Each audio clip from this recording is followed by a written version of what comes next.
Wonderful. So good evening everybody, and welcome to another episode of Tech Tuesdays, which happens to be the 17th one. And I really thank each one of you for making it today, and in spite of the train strike. But I guess that's also becoming part of UK life, a life which I left in India many years back, full of strikes. So I'm Subhash Ghosh, for many of you would know me. I'm the founder of TechTuesdaysUK. And my obviously warm welcome to the esteemed panel members and the guests present out here, and the people who joined remotely on Zoom. Before I start, some very essential notes on housekeeping.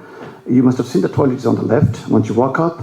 In case of emergency, God forbid, please take the stairs. Don't get into posting on Twitter, Insta. We can do that later on. And mobile phones at all times during the session should be kept on silent mode. You're free to take photographs, tweet them, but as long as they're silent mode, we're fine with it. Before I start, I must thank our hosting partners, Greenwoods LLP, for organizing today's episode, and has been sort of a great partner with us for the past so many months. For some of you who are attending Tech Tuesdays UK for the very first time today, this is a knowledge platform which stemmed from the very idea of building a community that ideates, nurtures, and then fosters a free-flow discussion of disruptive technologies, which has the potential to impact 1 billion lives. Tech Tuesdays UK is a monthly event which takes place on the first Tuesday of every month, where we spend a little more than 90 minutes having conversations around technology. And the most unique thing about Tech Tuesdays, which some of you who are sort of attending for the very first time, you realize that this is a free-flow discussion where we do not have any grievance script or any sort of pre-decided questions. Moving on, we believe in the power of good words, and therefore I earnestly request each one of you to share, talk about us on the social medias. We are present across LinkedIn, Twitter, YouTube, and so on and so forth. And our handle is the same all across. It's #TechTuesdaysUK. And as the tradition, right after the primary session ends, we invite some of you to take your bites, video bites. And we have two great volunteers out here. We have Ifat and we have Magno out here to support you on this.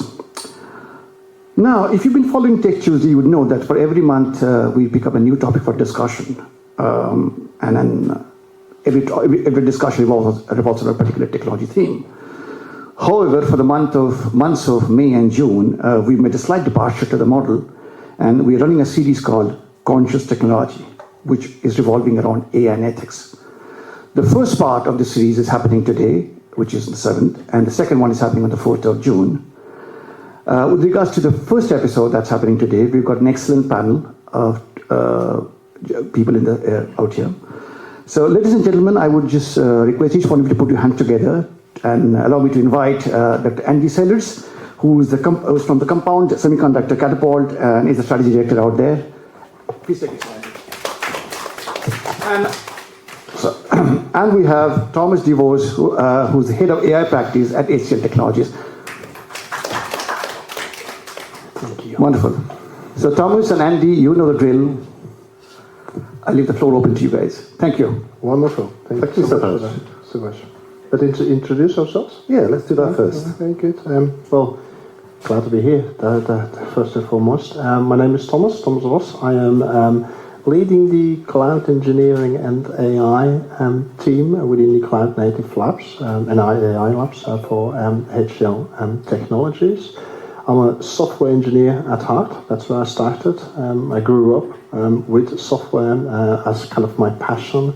And post I kind of went into kind of enterprise architecture, technical architecture, a little bit of Google and Google architecture.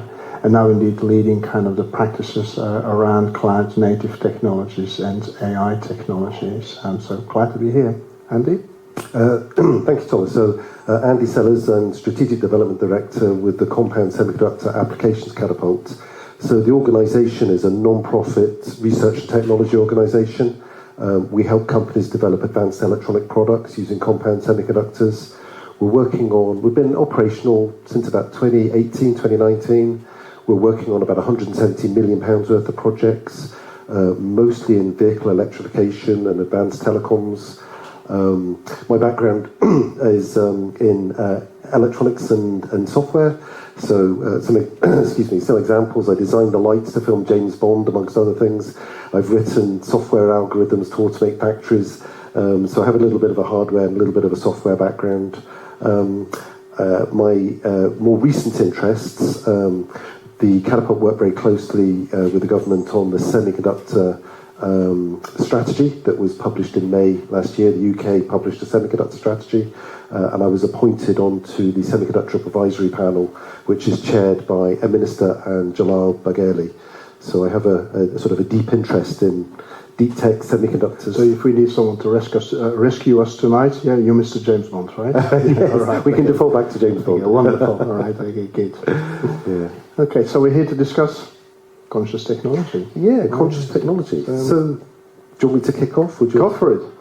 And incidentally, we're very interested if the audience wants to sort of throw us a question, please do that. So if you've got a comment to make, please put up your hand. Yeah. So conscious technology, and I guess the nearest technology is AI, kind of moving in that direction. So where do we think AI is on the sort of spectrum from being completely dumb on its way to being intelligent and conscious? What do you think? Okay. I think AI, 15, 20 years ago, right, we were in a quite advanced stage, right, AI, artificial intelligence, and I think we definitely have some huge kind of movement and evolution seen in the last 18 months and 2022, right, when we saw generative AI coming into space. Is it conscious? No. No, not at all, right? Okay, so for me to be conscious, right, you need to feel, you need to hear, you need to speak, you need to think, right, and we're not there, right? Okay, no, not at all. And I think there's a clear difference between intelligence and consciousness, right? Okay, so if you have a certain intelligence, right, like a model has, right, does it mean you're conscious? I don't believe so, right? Okay, conscious means that to me, at least, right, you can think, you can make a conversation. Indeed, we can see and perceive that maybe a model can have a conversation, but it doesn't understand really what's happening. It's not in context, right? It has maybe certain words that we as human beings can understand. A model doesn't really understand it.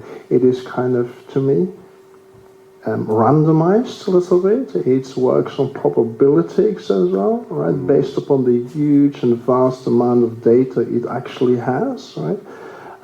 Therefore, it can be perceived as giving you a very good and valid and reasonable answer, but it is not conscious. It doesn't know what it's actually saying. It knows exactly maybe the words and the order that the words needs to be into, right? In order to make sense for us human beings.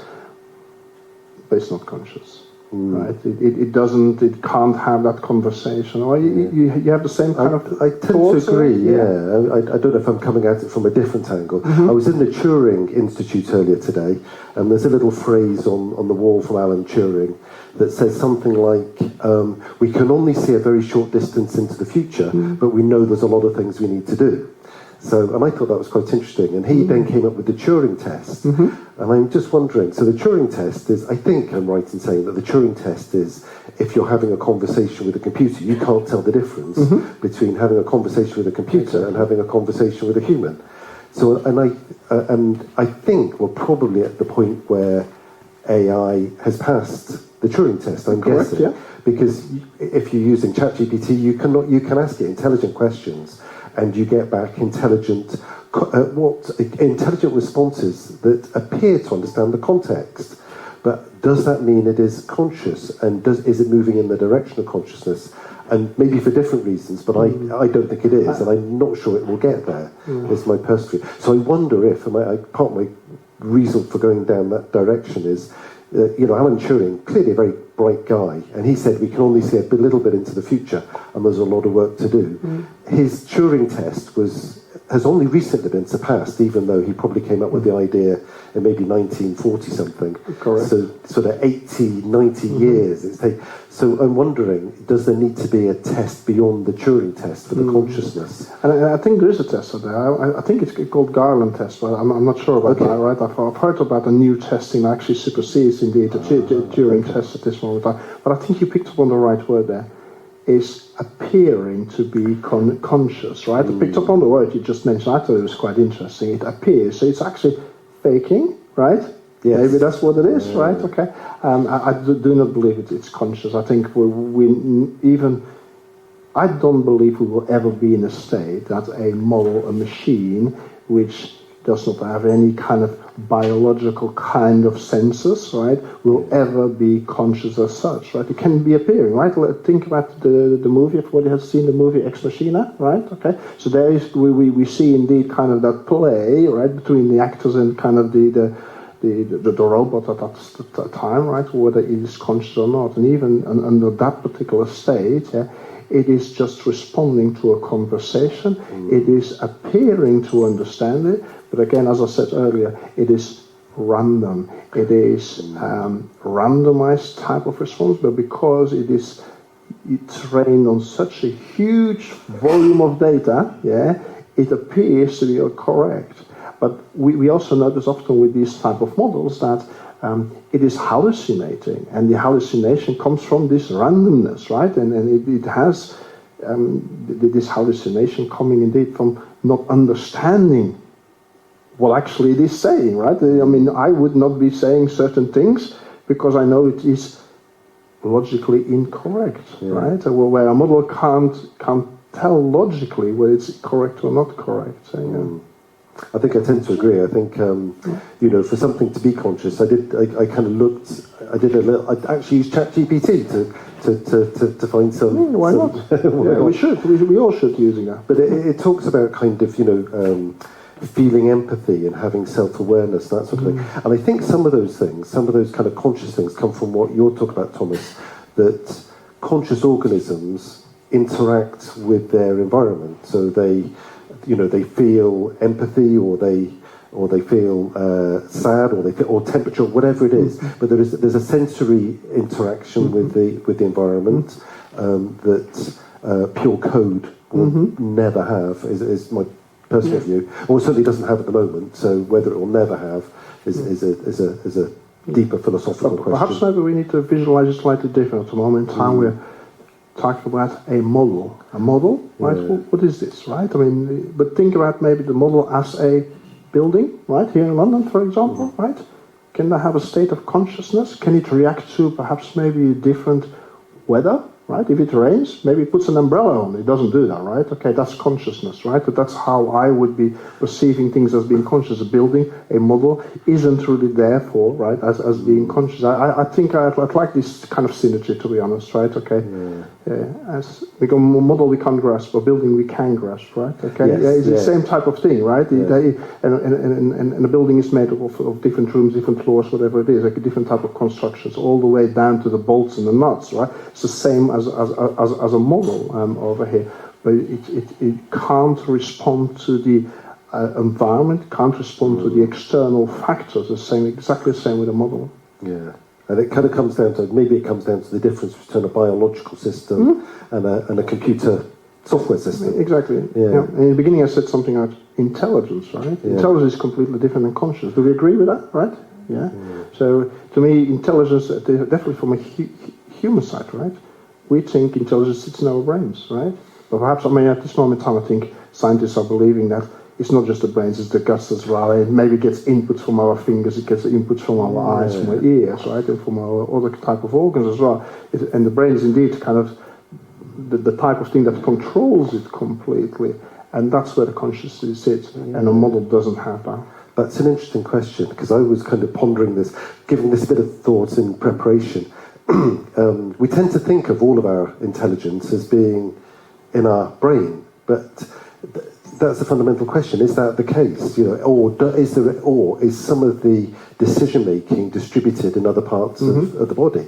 So, for example, like muscle memory and that sort of thing. If when you're learning to do something for the very first time, your brain is trying to control your hand or trying to balance or whatever. Once you've actually learned how to do it, they talk about sort of the four cycles of learning, don't they? Which is I'm going to forget them, so I've written them down already. The sensory ones. So there's kind of conscious competence. So you end up unconscious incompetence. So not knowing that you don't know how to do something. Conscious incompetence means that you're aware you're unable to do something. Conscious competence means that you're consciously able to do something. And then unconscious competence means that you're just doing it naturally. So it's like driving a car. When you first get into a car, you're going to panic. You don't know that you don't know how to drive a car. It's the unknown unknowns. After a while, you start to know you don't know how to drive a car. Then you learn how to drive a car, but you're having to concentrate really, really hard because your brain's controlling everything. Then it becomes kind of subconscious, becomes natural, and you just kind of, you don't have to think about it. So now, to a certain degree, some of that, obviously, that decision-making is in the brain, it's in the eyes and that sort of thing. But also the sensory angle is your hand automatically finds the gear stick and changes gear. Exactly. Your brain doesn't have to say, move to the forward, left, grab hold of that gear, sensory in the fingertips, have I got the gear stick? It just kind of automatically takes over. So some of that, I kind of sense that some of that kind of intelligence ends up being distributed. And I think maybe that's part of the difference between a mechanical software computer machine and a biological machine. The biological one is that certain parts are able to pick up a degree of autonomy. Exactly, yeah. I don't know if that's... No, indeed, and I can't see a model, right, for that matter, or an AI model, right, okay, subconsciously starts doing things without being asked for, right, okay, yes, it does do things, right, okay, but it's been instructed by human beings to do so, right, and that's different, right, you are not being instructed. Yeah, maybe at some point when you learn, right, to change your gear stick, right? A model wouldn't do that, right, unless it's been instructed at this at a certain point in time. Yeah. Interesting. Anyone has questions around more consciousness? I think what's Do you have a microphone for this chap?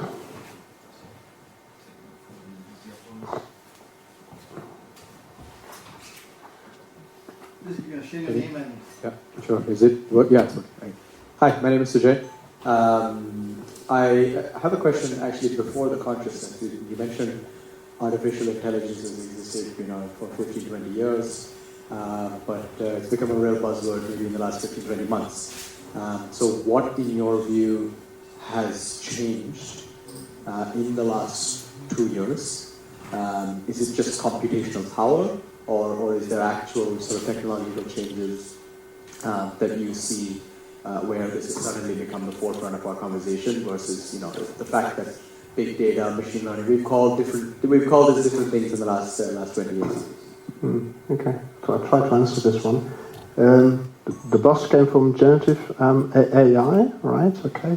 Before we had AI, artificial intelligence, deep learning, machine learning, the use cases at that time were so specific that we needed really true specialists to either come up with a machine learning model, right? Okay. Whereas now, thanks to OpenAI, right? Okay, they've put a tool out there, which to me is one of the best sales tools on this planet, right? Out there for anyone on this planet to use, including my grandma, right? Okay. And with this, I mean it is basically accessible to everybody. Everybody grasps it because it generates there and then something useful. Whether that's we can talk about how useful it actually is and how correct it is, okay, but it generates something. My grandma can't go to a TensorFlow type of machine learning model and do something useful with it. And that's the key difference, right? With a ChatGPT in a natural language model, right, just like you and me are having a conversation, my grandma can get something useful out of it, okay? God rest her soul, by the way. Yeah, I agree. It's met an inflection point, I think. It's suddenly accelerated. And I think, as Thomas says, it's the use case and the usability has certainly driven that change. I think there's a couple of other maybe angles as well. At the architecture level of the chips, we've moved from CPUs to GPUs to TPUs. So they're now being optimized to look at weighted floating point algorithms for embedded neurons and this sort of thing.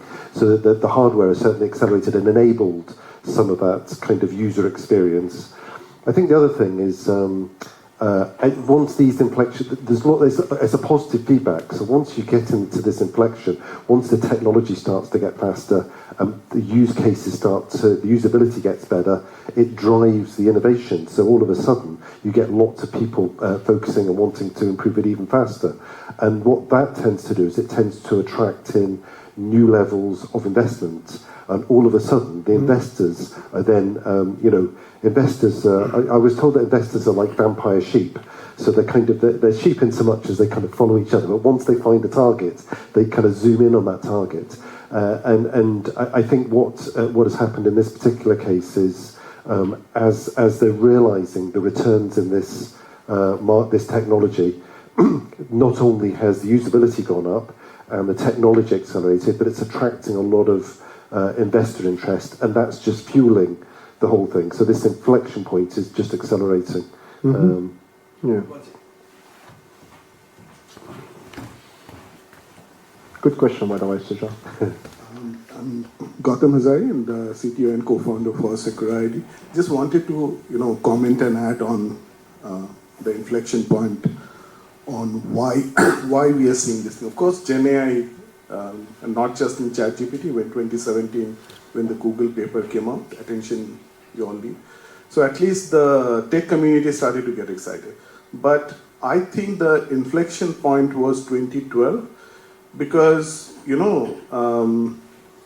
let's face it, the very basic algorithm or the mathematics behind any of the model is Bayes' theorem.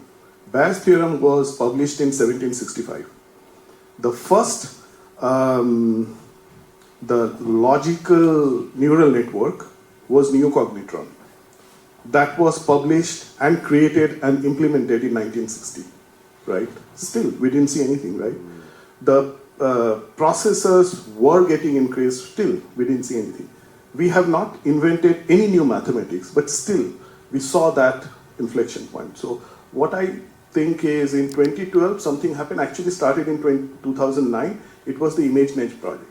The problem was not algorithms, the problem was, processing was a bit there, but there were not enough data points that we had, right? So when the ImageNet project got started, there were 30 million images and more importantly, labeled data. So the ImageNet project, basically that created 30,000 categories, so cat, dog, whatever, right? So this is a cat, even if it is inverted or not looking at you, still it's a cat, right? So the Mechanical Turk, Amazon Mechanical Turk was used to label it, and then I think the kind of a competition that happened alongside ImageNet. So every scientific community started to push for it. And then again, 2009 to 2012, the error rate was awful. I mean, it was only 5% success rate, and no one believed in neural net. And it's Geoffrey Hinton's student, Axel. He basically used neural net to win the competition, and it was called AlexNet. And after that, I have seen that things have changed. Everyone started to talk about neural net. Even Gen AI, all the Gen AI models, even GPT, that's an evolution of the neural nets, right? You just use the decoder and encoder and the transformer model. So I think the inflection, and this is not rocket science. There was not enough, let's say, labeled data. Before that, we had data, but not enough labeled data. No one took the effort to create labeled data. So that's what I think that probably has, triggered an evolution, whatever you call it. Then Gen AI is made it to the popular minds. Well, indeed, yeah. The data is definitely key to success in the different type of networks, and the networks that have been, like you said, advanced over time, right? That's one, but also the computational power behind it as well, right? Go back to the beginning of the internet, 1996, whatever time it is, it started to get a bit popular.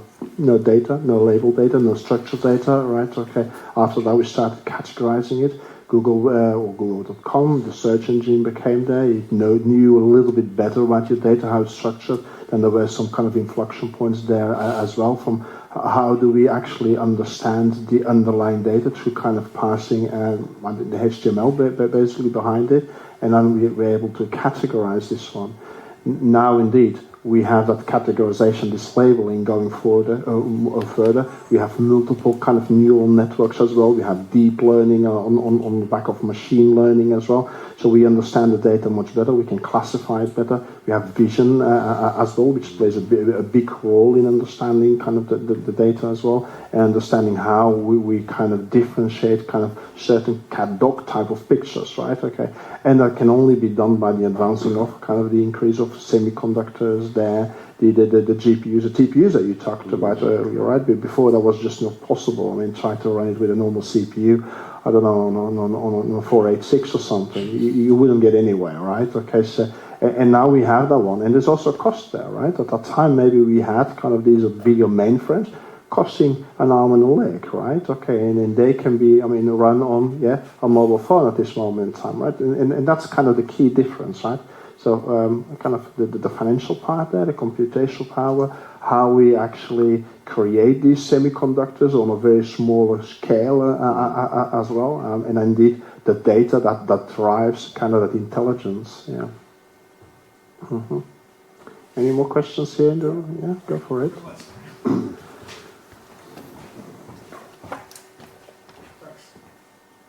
Hi. Hi. Hi, I'm Vijay Nair, Hi, and Vijay. I'm Gautam's colleague in Secure ID. When you talk about conscious technology, it's again, as you said, reacting with the environment, interacting with the environment, with the intelligence to pick up what's around you.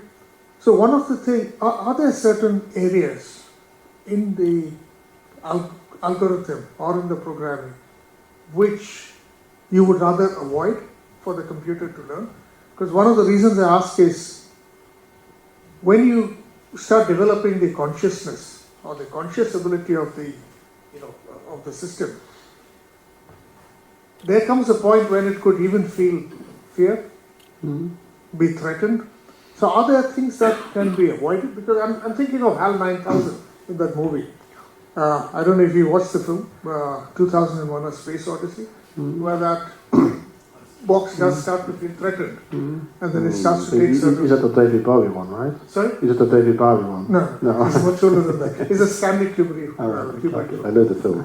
I've not watched it. I know the film. I don't think it was phenomenal. But it starts to feel threatened, and then it starts to take certain... it starts to react in a certain way. So is there something that programmers, modelers need to avoid? To use the consciousness, but not down that path. Well, first and foremost, I mean, from my perspective, there's no consciousness, right? So we can't avoid it. I mean, there's something like that in terms of a model or an AI or something. There's no consciousness. But you touched upon another point, fairness, right? Okay, you mentioned fairness there. And I think we as software engineers, we need to make sure that we build in fairness into kind of a model. And actually, a couple of days ago, I looked a documentary from IBM Technology, right? Okay, and they were talking about the broader kind of the ethnicity group is, the better kind of your fairness is as well. So if you have the people of different kind of skills, age groups, different ethnicities, right, all together as a team and working on the same model, you have a better chance to be fair. A model at this moment in time is not fair, right? Because it's been fed about certain data sources who are by default, right? It's its foundation, not fair, right? So therefore, I don't think a model can be fair. What can we do as a software engineer? That was your question, right? Okay, is try to get the data as diverse as possible and have many people of different ethnicities working on that same model in terms of the software engineering. Yeah. Sure. What I actually meant was fear. Fear. Feeling threatened. Okay. Okay. computer Yeah. or a system Yeah. starts to feel fear Mm-hmm. and takes measures to act in a Yeah. certain way or react Yeah. in a certain way, because that's part of the consciousness, self-preservation. Yeah. At this moment in time, I don't think we need to be fearful, right, about something. However, I think it's up to perhaps maybe different type of organizations, enterprises, governments, intergovernmental bodies, communities, maybe here, communities like these, to make sure that we build into a model, some kind of a layer that prevents the model of responding in a certain way, that it can't be biased or in certain ways, right? And I think we all, as human beings, right, okay, we all have that responsibility, whether that's from a science perspective. You don't need to be a technologist from that perspective, right? From science, biology, infrastructure, hardware as well. We all have a responsibility to make sure, right, okay, that we don't build these harmful type of things in the model, right? We had in the beginning when generative AI came out, we heard those kind of horror stories from we can kind of unlock a nuclear bomb or whatever it is, right? Okay, I don't think that's even possible, right? But we do, as a software engineer, making sure that we do the right amount of quality assurance that we can't unlock these type of things, right? Yeah. Yeah, I would tend to agree. I think the emotion of fear, I think, is on the consciousness side. We talk about this kind of spectrum from being dumb to being intelligent to being conscious, and I think that the fear is on is at the very close to consciousness side of things. I mean, clearly you could write an algorithm for self-preservation, or it could become, it could try and do things to self-protect itself. But at the end of the day, my understanding of these things, and Thomas probably knows a lot more about it than I do, my understanding of these things is that they require megawatts of power to run, and at the end of the day, you can just pull the plug. So, there's kind of, how could you, I'm not entirely sure how a self-preservation algorithm would prevent somebody from doing that at the moment. But I don't think it's fear. I mean, it would be almost like a self-protective algorithm, I think. On the fairness point, I think I agree with Thomas. So at the weekend, I read this book. So it's by Paulette Watson, and it's actually she's a champion, trying to champion black women into science and technology. So she's a real sort of trailblazer. But one part of the book, the last third of the book, is about fairness and about how AI models are judging ethnicity, amongst other things, and diversity, amongst other things. And clearly, if you haven't trained the models using fair data, and I think this comes to this point of fear and self-preservation, or making the wrong decisions, or making what we would perceive to be the wrong decisions, if it hasn't been fed with the correct, with what you would say is balanced and fair data, then clearly that could lead in the direction of biases, and those biases could be self-preservationist type biases. So I wouldn't call that a fear. It's kind of more like a bias in the model and the training, I think. You can look at it from the other side as well. Are we human beings fair?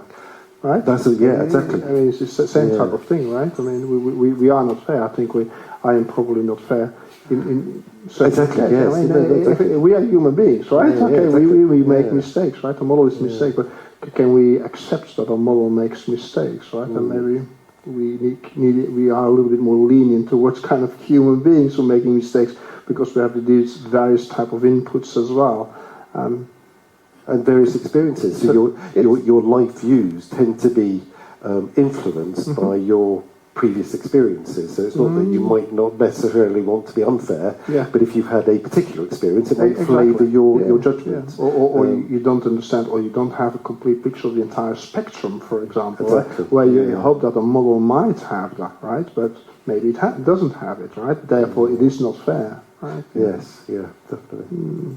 Yeah. Okay. We're talking about ethics now. We're right? talking about ethics. Indeed, right. Okay. Yeah. So I think this is an interesting. So I think there are kind of the future direction is very interesting, isn't it? So I think ethics and sustainability are two of the topics I think are I don't know what you think, Thomas. There's sort of two of the topics. Oh, which, sustainability. Yeah, it's close to my heart a little bit. But okay, I can talk about it for quite some time. I don't know whether everybody's interested in sustainability over here, writing green software, for example. But definitely when we talk about AI, right? I mean, training these models, right? I mean, from an environmental perspective, it takes a lot of power, right? Okay. Absolutely. And is it actually justified? Open question over here a little bit. Is it justified? Are we kind of train these models for, I mean, weeks and weeks long end, right? Using these GPUs, TPUs, spending millions on training a model? And the energy consumption in putting those... Exactly, and are we trying to offset it? I'm not too sure it's always justified, right? Yeah. And definitely when we have different type of models, right? I mean, we have hundreds of different models at this moment in time. And if you want to make your models fair and you want to have balanced data, then my assumption is that you need to do lots and lots and lots of training, and therefore your energy consumption goes up. Energy consumption will absolutely go up. CO2 emissions will go up, and we can't offset it, or we have kind of we're not offsetting it in the right way as such as well. Perhaps maybe we need to think about what we want actually as human beings, right? Do we need all this? It's a big topic, this one, right? Okay. Yeah. You want me to go deeper into this? It's a topic kind of quite close to my heart as well, from a hardware perspective. Actually, Yeah, absolutely. Yeah, absolutely. In so much as the semiconductor industry has delivered enormous changes in our lives. You know, if you go back to kind of 1950s when semiconductors was just emerging. And then the desktop computer and the mobile phone and all these other things, and then the very latest AI. Phenomenal changes. It's really the performance is kind of following Moore's law in so much as the performance is doubling every X years or whatever. Exactly. So that's really exciting. What it's doing for society, what it's doing for us as a species, being able to do more and more, solve more and more complex problems. But it's also creating its own problems. Yeah. And the semiconductor industry is kind of predicated on the business model that you make a more advanced chip every 2 years or whatever, but then the old chips have no value. You can't reuse the old chips. So the business model is by necessity sort of always... So semiconductors are doubling capacity or processing power, as we're saying, every 2 years. But there's a huge demand, right? That's not doubling. I think that's actually... I don't know what the number is, but definitely there will be a huge demand, right? Therefore, you have at this moment in time companies like NVIDIA and Intel and Dell suffering with the demand. They can't just follow, right, with their processing power at the moment. Sam Altman, OpenAI, is looking at creating their own kind of semiconductors. Same with Facebook, Meta, they're creating own semiconductors. Elon Musk is looking into this as well, to be kind of completely independent, not relying on this bigger monopoly from NVIDIA, right? Okay, so in order to keep on training these models. Models means data. Data means power, right? Okay, so it's a big one. It creates. I mean, clearly they're delivering a lot of value. You know, they're able to solve some very complex problems, but at the same time, they're kind of creating another set of problems. So I think maybe for innovators and researchers, that's a very interesting topic. Is to see how do we not only improve the computational power, but there needs to be a kind of computational power per watt or some metric. So it's not just about sort of gigaflops, it's about gigaflops per watt or per joule or whatever it is. Yeah, I mean, we need to look at the return on investment, right? Yeah. How much investment do you get to get it out? Because if you have a model that's very powerful, you have more people using it, right? Okay. Yeah. I was not long ago involved in, I don't know what I can name names of companies over here, but let's say a very big kind of football organization. You might know who I'm referring to over here, right? Okay, and they wanted to use a model for their football fans to use, right? Okay, but can you imagine every single football fan during the World Cup final, right, asking the model a question?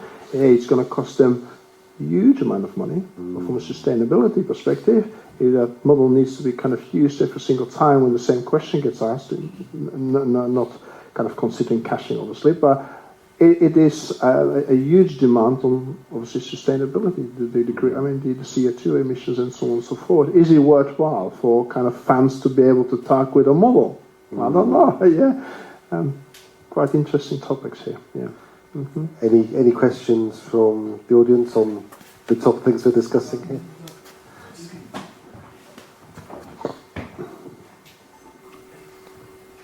Just a comment. I just really like this point of yours that you need talk to. You put in a lot of questions, whether it's for football or it's for any kind of a customer or consumer behavior. I think it's also very important when you brought in the angle of consciousness and subconsciousness, that I think there is also, I would say, every organization needs to have this responsibility on them as to where should be the balance. Because you take, I'm a banker, so if you see right from the time that you talked about, the internet coming in 1994 to various, technology advances, in the end you're just basically trying to ensure you give good customer service, or you're trying to deliver a product. But you're right, absolutely, that how do you draw that balance? Because the technology is trying to become more like humans.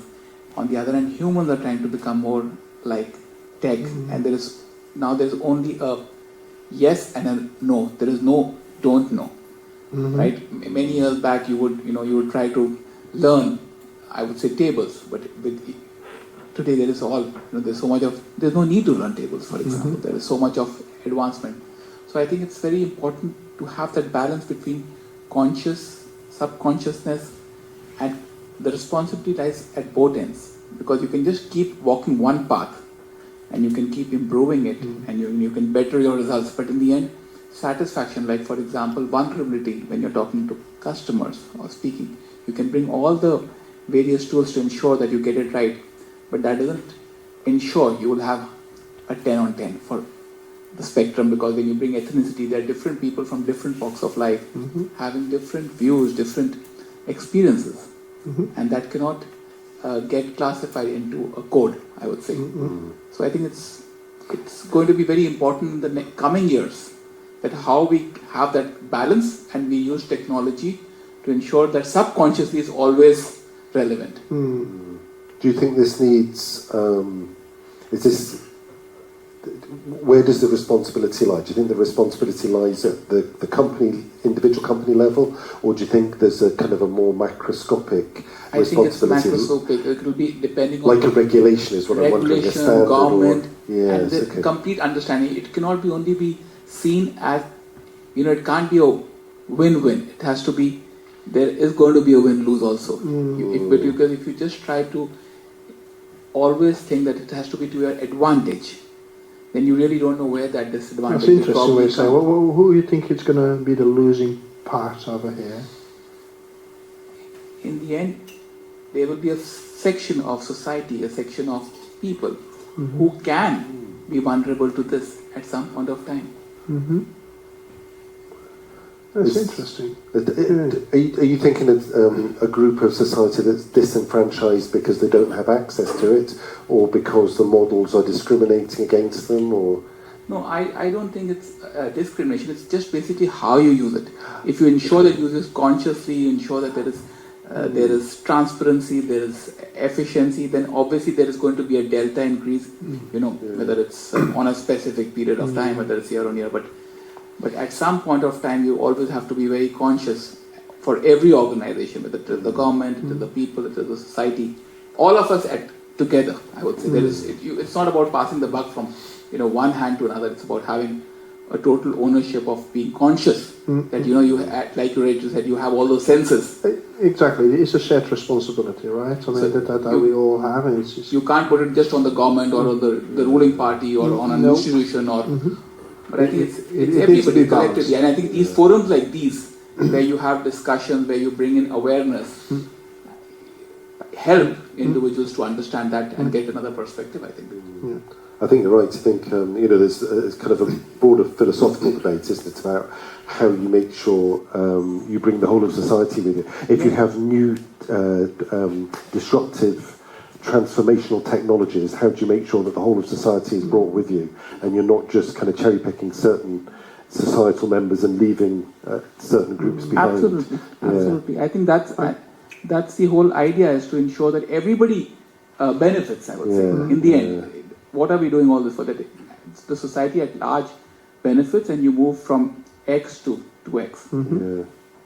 But there'll always be fractions where you do it across you do anything to cross. There will be areas where Yeah, like I said, the thing is a shared responsibility. And, Yes.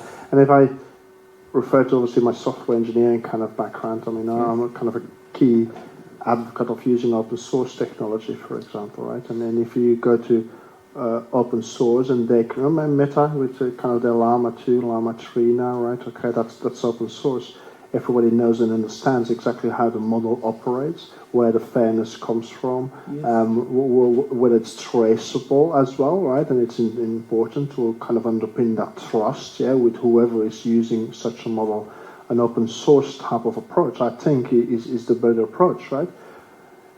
True. Having said that, that means obviously you're opening up kind of your algorithms, your patterns, whatever it is, to the wider public, right? And if you have someone with kind of a criminal type of appearance, right, they know exactly how to exploit perhaps maybe a vulnerability that's inside that open source. But again, the flip side of the coin there is that you have a larger number of people looking, or eyeballs, right, looking at the same type of vulnerability, therefore less likely to have a vulnerability. But I like what you said, it's a balance, a shared responsibility model, right? That's what you're saying. So I think, I mean, if you want to go further on this closed source versus open source, we can do so if that's of interest to you. But yeah. Thank you. Okay. Mm-hmm. Any other questions here? Go for it.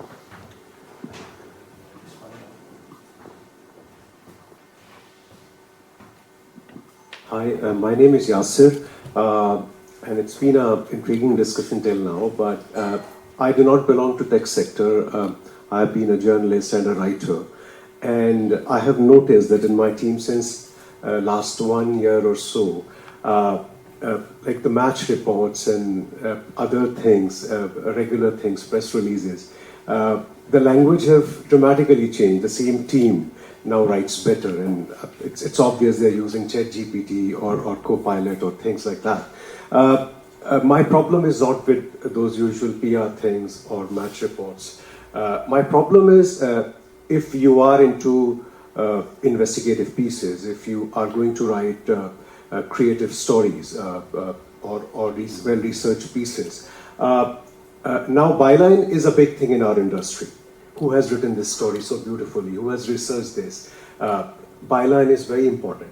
Now, with AI in the picture, and we are talking about ethics also, whose byline is this? One, I'm very concerned about this as a content person. And number two, is there a way to control the entire outcome?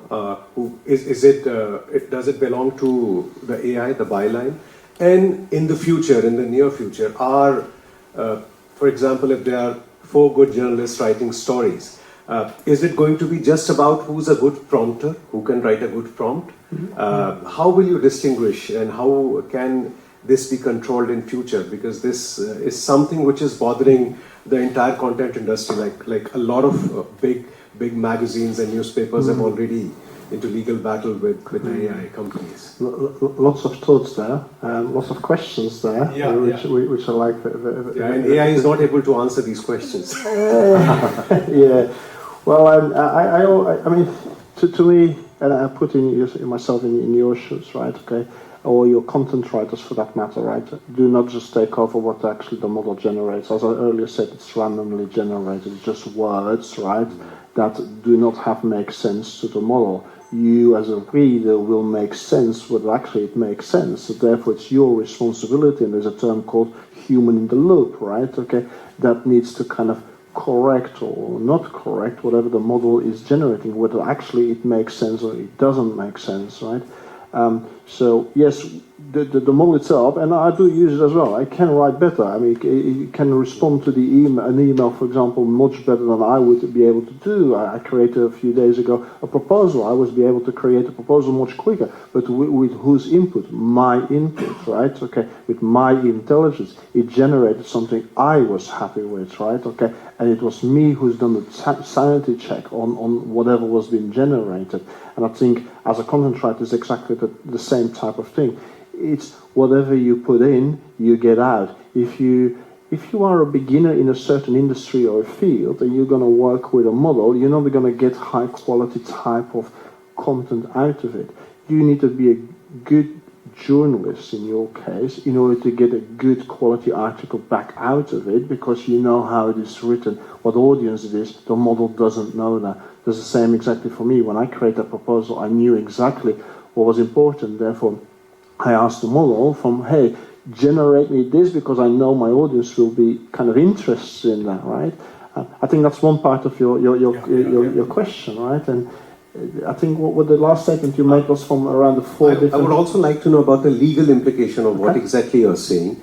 If it's a good story, like my prompt is good, my inputs are good, and it's a great story.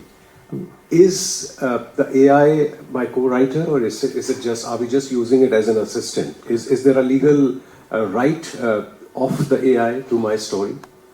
My belief, as I keep on saying, it's random, right? Okay. So and random does not mean it's illegal, right? Because it has not been copied. So it's a gray zone. So it is an assistant. It's a co-pilot, which you direct in which direction you want to travel into. Therefore, I think it's acceptable to use it, right? I'm not saying you can therefore say, I own the copyright. I'm not saying that, but it's acceptable to use it, right? That's my view on this one. I just want to pick up on one more thing, because you mentioned there on the quality of the data in the beginning on the story there.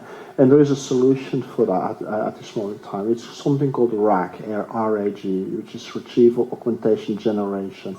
And it's actually augmenting the model as we know, ChatGPT or a Llama or a Gemini, right? Okay, with data that's really specific to your domain. So if you're a journalist and you've been writing, you said matches, all right, maybe football, whatever, rugby it is, that particular piece of data using a RAG-based solution, okay? Therefore, the accuracy of the data or the content you get back out of will dramatically increase at the same time. Rather than using a very broad model, right, a ChatGPT, which gets the data from different sources, use a RAG-based solution.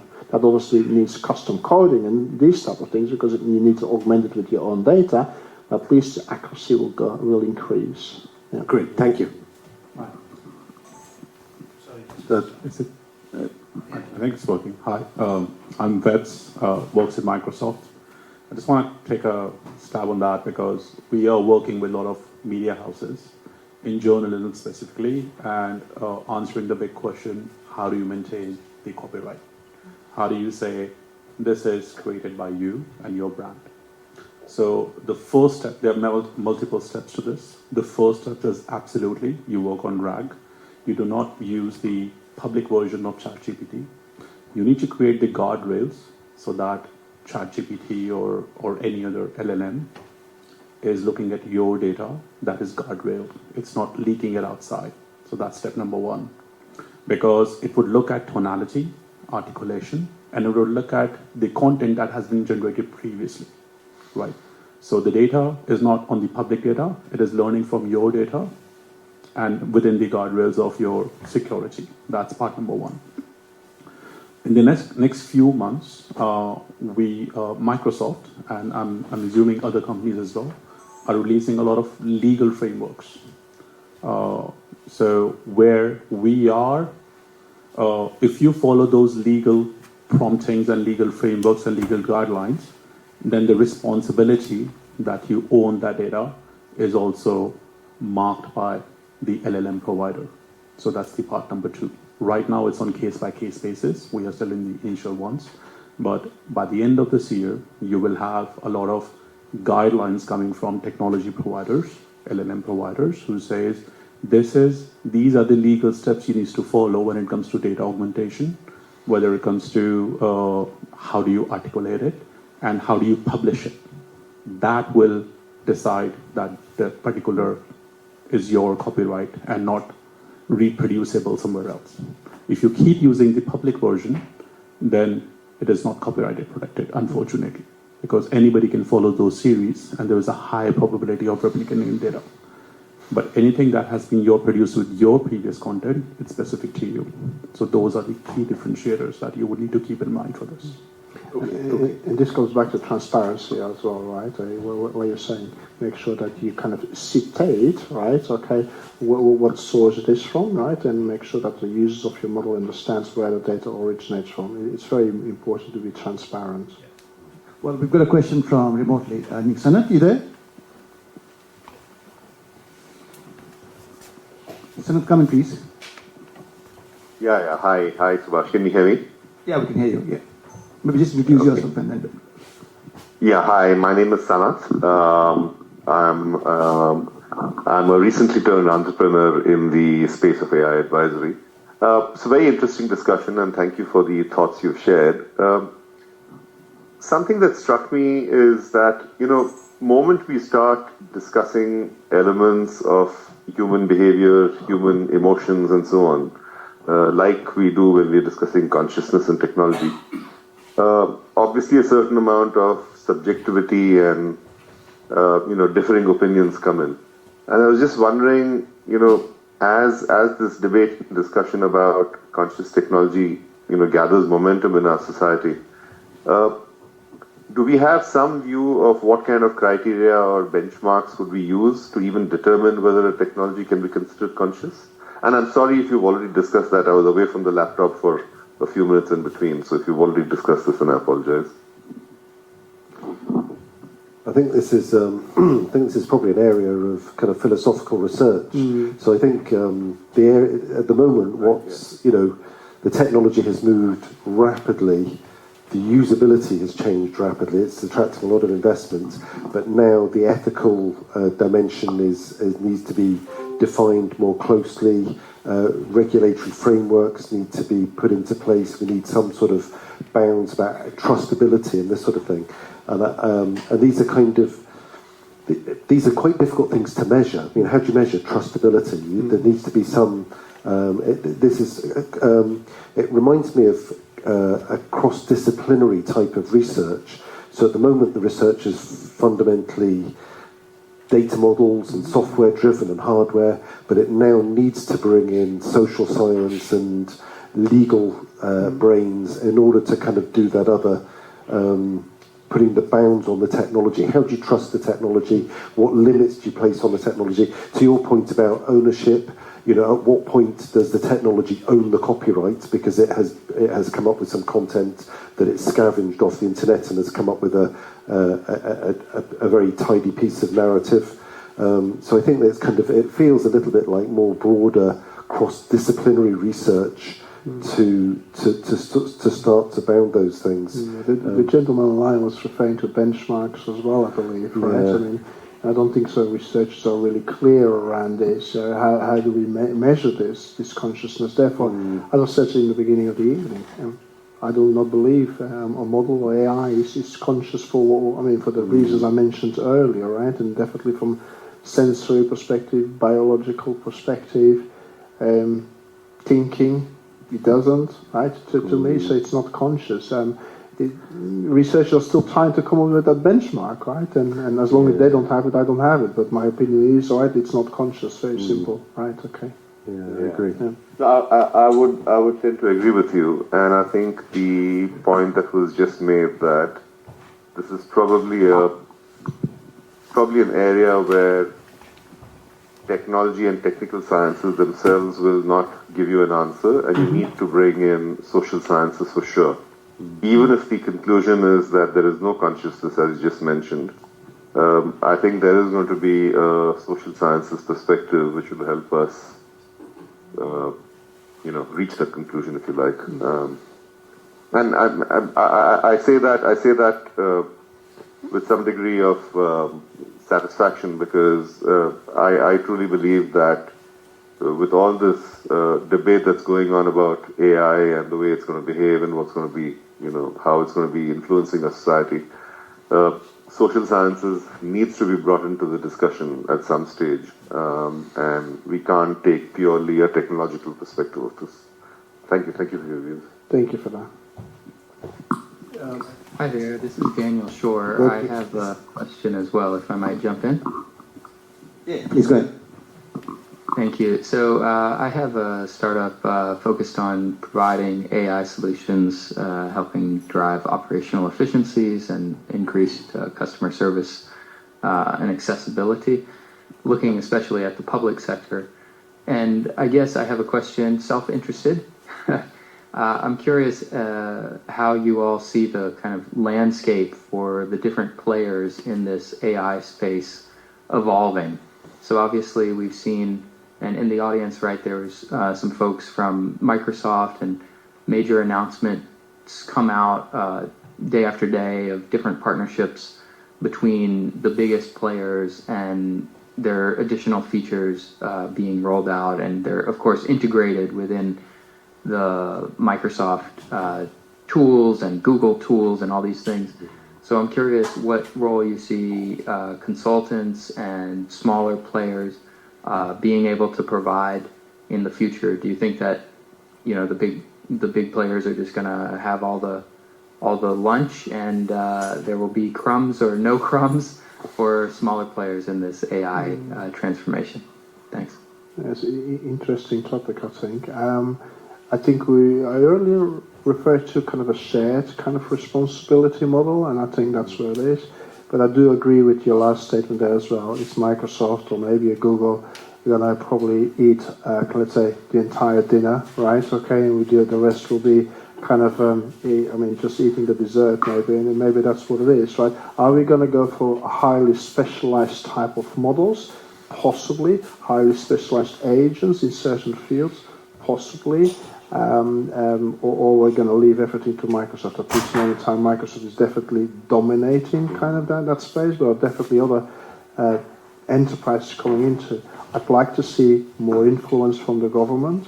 I'd like to see more influence maybe of colleges, of universities around education and awareness, definitely around fairness and these type of things, around the ethics itself, right? Because I don't think Microsoft, with its currently monopoly, is the best. Sorry for that.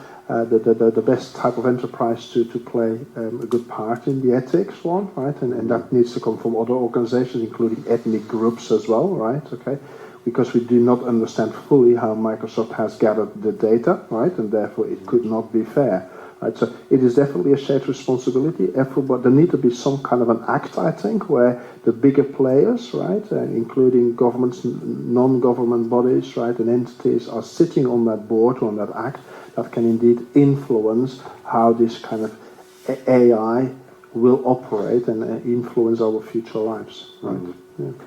I think to add to that, whenever there's a disruptive technology, there is always space for the innovators, and quite often the innovators are the new starts because they're hungry and they're the ones with the differentiated ideas. There's space for the innovators. There's an element of who do you trust, and there's also an element of economies, if I can call it economies of scale. So sometimes the larger operators, because they have access to the larger data sources, may be in the more dominant position. Sometimes the newer startups might be more innovative and approach it from a different perspective.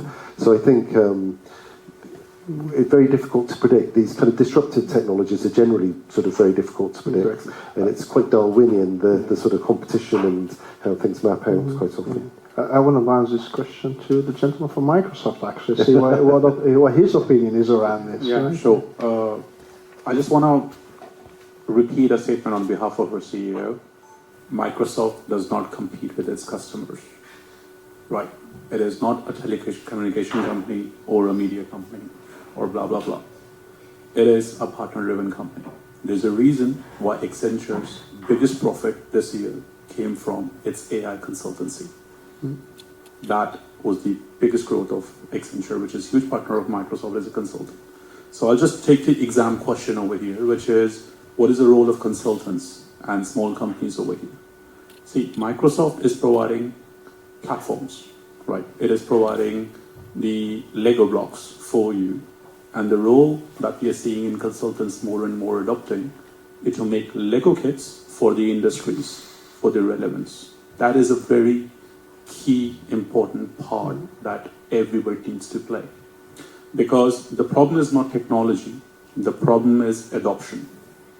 Like, there's a huge gap. We live in technology, we live and breathe LLMs and the greatest inside.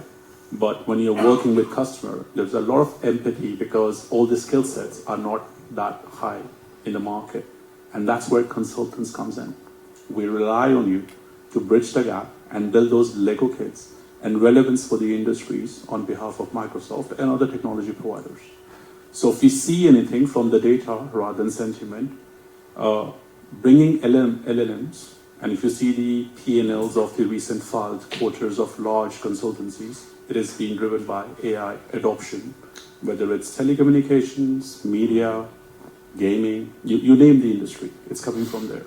So it does not dilute the role of consultants, it has increased the roles of consultants because the adoption gap is very high. So that's just a few trends that I'm seeing over here in Microsoft. Thank you. Yeah, hi. I just wanted to, extend upon what Sanat was talking about in consciousness. Before, saying that the models are not conscious or will be conscious, don't we think we need to define consciousness first beyond biological consciousness, right? Mm-hmm. Because I think, and all of us, right, we will have some sort of inertia in defining or understanding consciousness from our biological perspective, right? But here probably we are talking about a completely, of course, definitely not biological, right? So it's a different type of consciousness, but the implications are very similar, right? The reason is,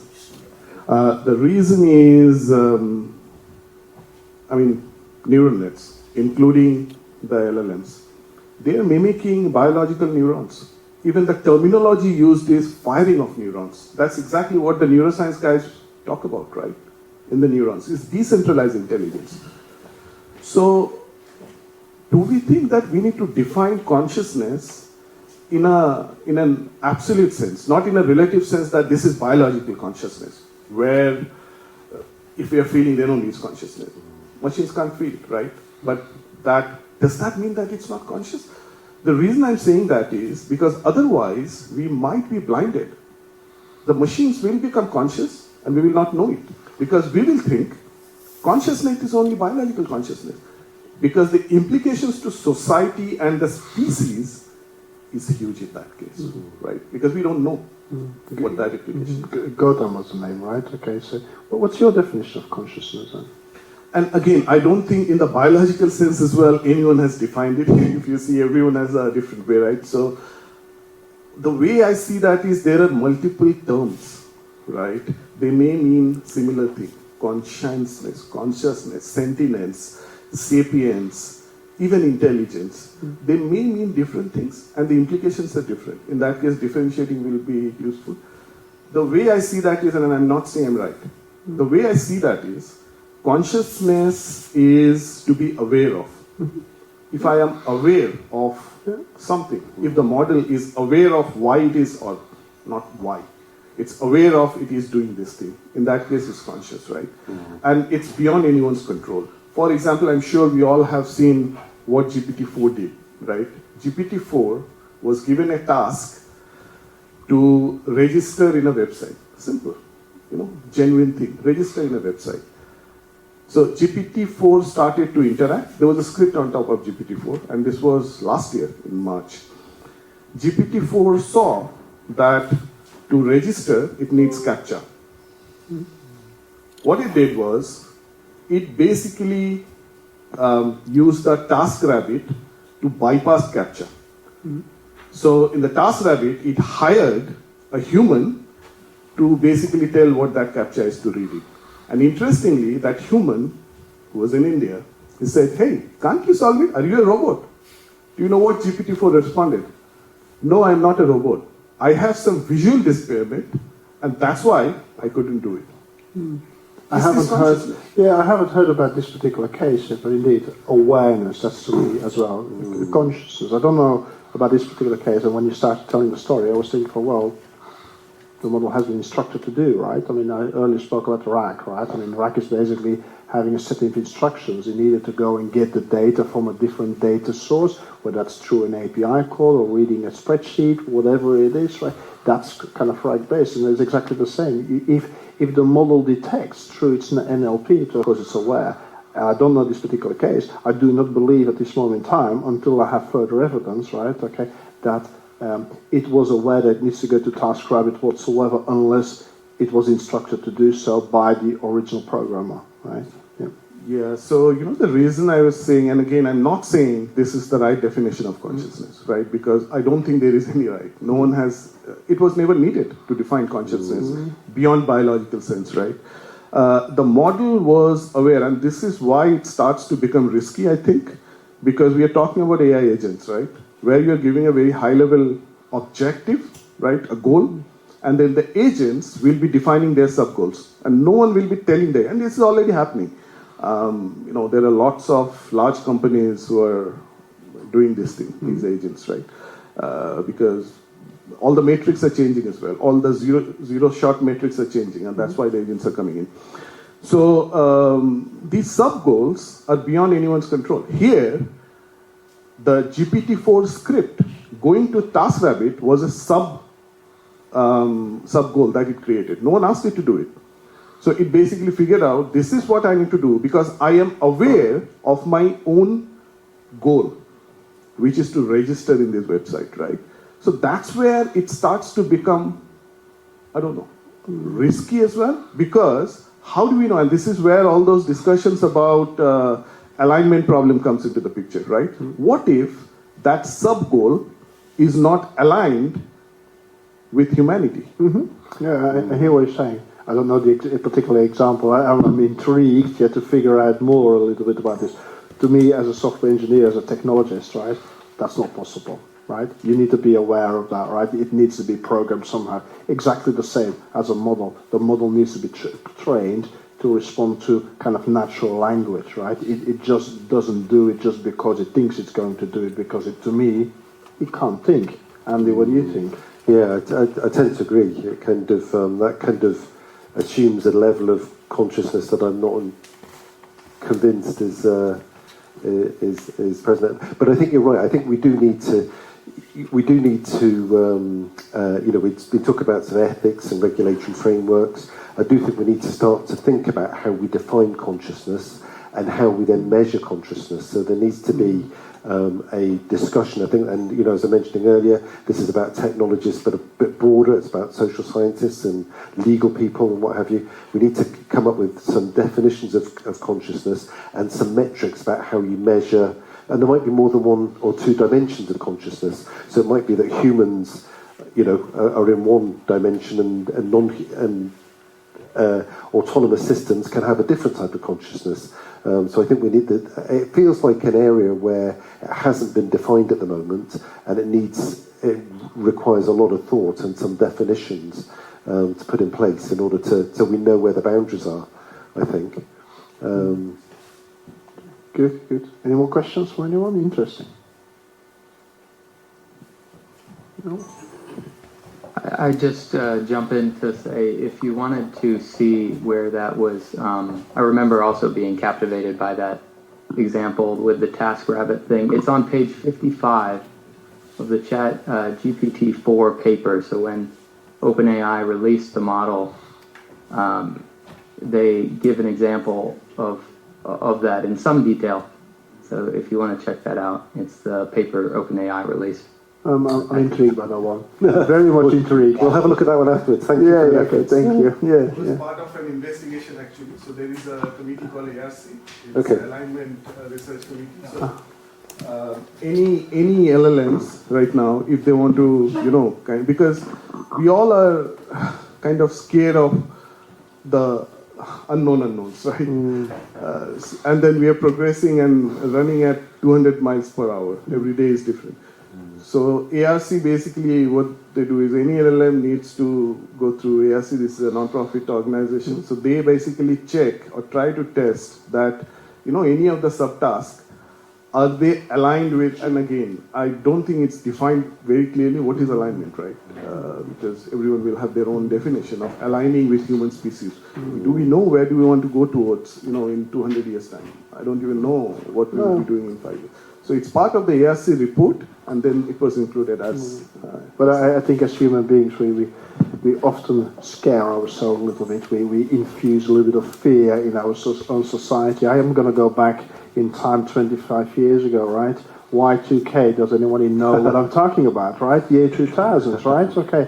The whole world was kind of saying, we're going to disappear, right? I mean, every single computer will collapse, all the airplanes will come out of the air. What happened? Nothing, right? Same a little bit over here, I think, right? Okay, we need to calm down sometimes a little bit about infusing that fear in what we do. Has anything happened so far? No, right? Okay, for the last 18 months, let's calm down, guys, right? Okay. Yeah. So I just have, it's working? I have a bit of observation out here. I predominantly spend my working life in the media industry.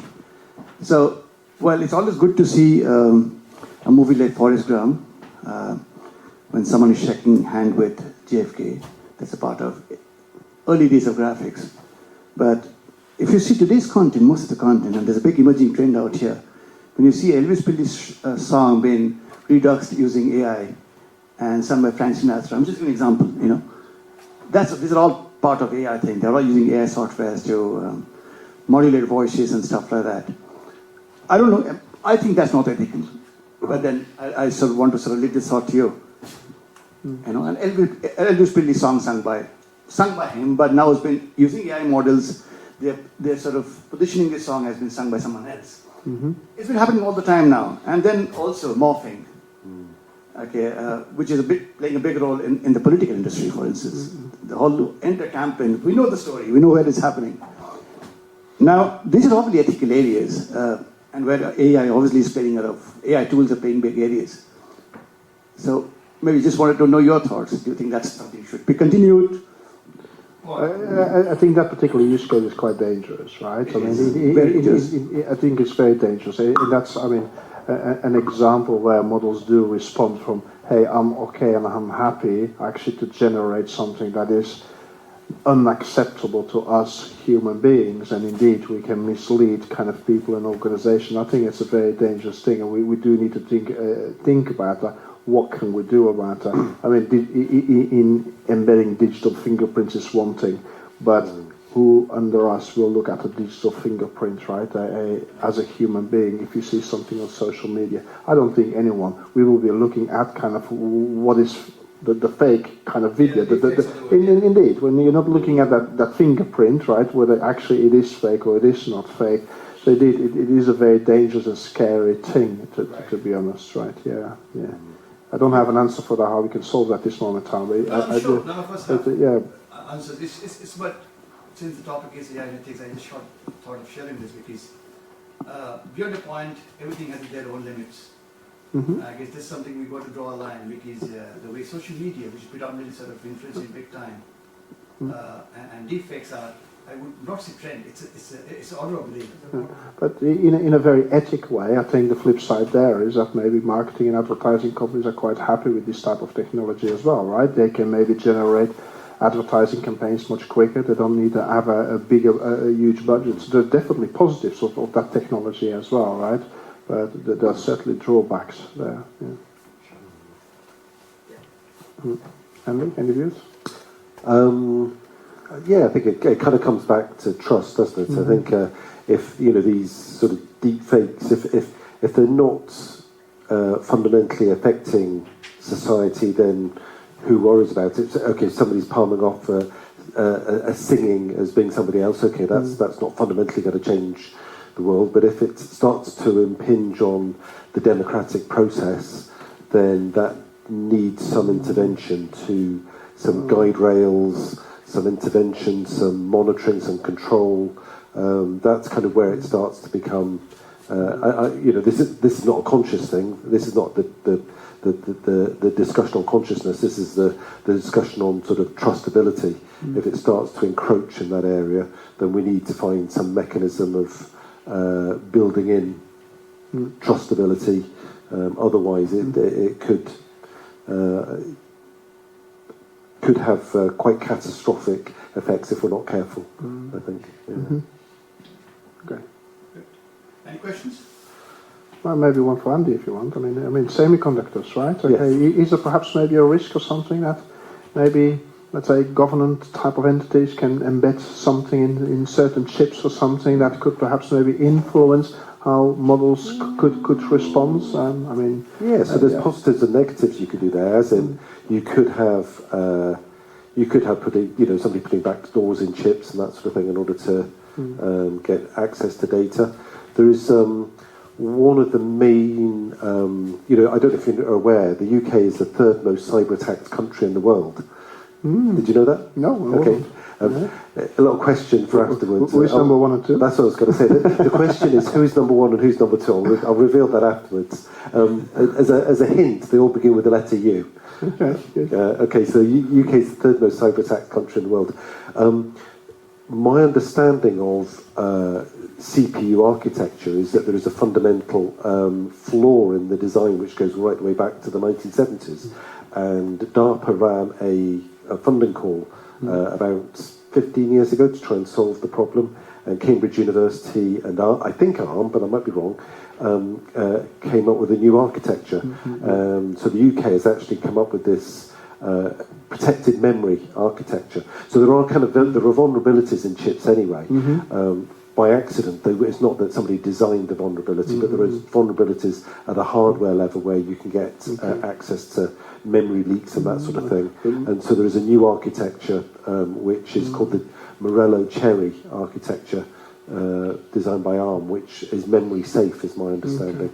But yeah, so foreign actors could put, if they had access to chip designs, could put in certain things which would... So a Russian spy could perhaps maybe add something to an ARM type of chip or something. Exactly. You could put a bias in, you could influence it Chinese, in some way. Okay. Since you're into cyber thing, I'm doing something with the AML, anti-money laundering stuff. And I think UK is also one of the top 5, you might say, in terms of anti-money laundering, close to what? Double-digit billions. So that kind of relates to where we are right now. Anyway, any questions? What are the top 2? The top 2. Oh, the top 2. Can we guess? Yeah, guess. Yeah, go. Starts with a U, right? They both start with a U. And then who were the people who were perpetrating the cyber attacks? Is the next question. So it starts with a C. C. So what was your guess? United States of America. And number 2? Interesting, yeah. Sure, Italy. Ukraine because of the war. Yeah. Okay. So as of 24th of February 2022, cyber attacks rocketed USA, Ukraine, UK. And the perpetrators you can imagine. We still don't have an AI model out here, based on face recognition kind of stuff. Great, thanks, Mark. Thank you. Wonderful. So that brings us to the end of the first episode of the series. The second one is scheduled on the 4th of June. And as you might have seen on the slides out there, the panel for the next session on AI and ethics or conscious technology is Gautam, and we have Sanat, who just spoke, and Jasprit Bindra. Incidentally, Jasprit and Sanat are graduates from Cambridge University on AI and ethics. So I'm sure it's going to be, the second session also going to be as interesting, as engaging as today's session was. So thank you, Andy, thank you, Thomas, for keeping each one of us engaged. It was a pleasure, thank you. That's one. A round of clap, of course. Thank you. Moving on, as I said at the beginning itself, I would request each one of you to move to the next, to the other side, enjoy your drinks, and we'll probably call some of you for your interviews and bites. Ifat and Himagna out here are the volunteers, they will coordinate with you. Yes, of course, for the second season, or for this episode dated 4th of June. Please get your tickets as soon as possible. Moving on to the biggest news, what we have to share at this point of time, I'm very pleased to inform that TechTuesdaysUK have signed, we sort of moved the bar again. We've formed a partnership with Google. That brings us, that probably adds a lot of muscle power to Tech Tuesdays in terms of visibility, in terms of reach, SEOs and everything that we have. Unfortunately, I don't have the logos as of now, but hopefully by next time when we are here, you can see some bright logos of the Google family. So that's one. And as a result of that, the July episode of Tech Tuesdays, which is focused on health and AI, most likely, I'm still not confirmed, most likely we're going to be hosting it at the Google campus at Victoria. But keep following us on LinkedIn, keep following us on Twitter, YouTube, and wherever, and you'll get to know where we're heading towards. So that's it from my side. Thanks to each one of you being here. Thank you for coming down in spite of the rail strike. And once again, Andy and Thomas. And Thomas, of course, I know both of you have probably challenged and fought against the rail strikes. I know you guys leave outside London. Thank each one of you for being here. Enjoy the evening. Have the drinks, of course, and stay back for a while. Thank you. Oh, cool. That was good. Thanks.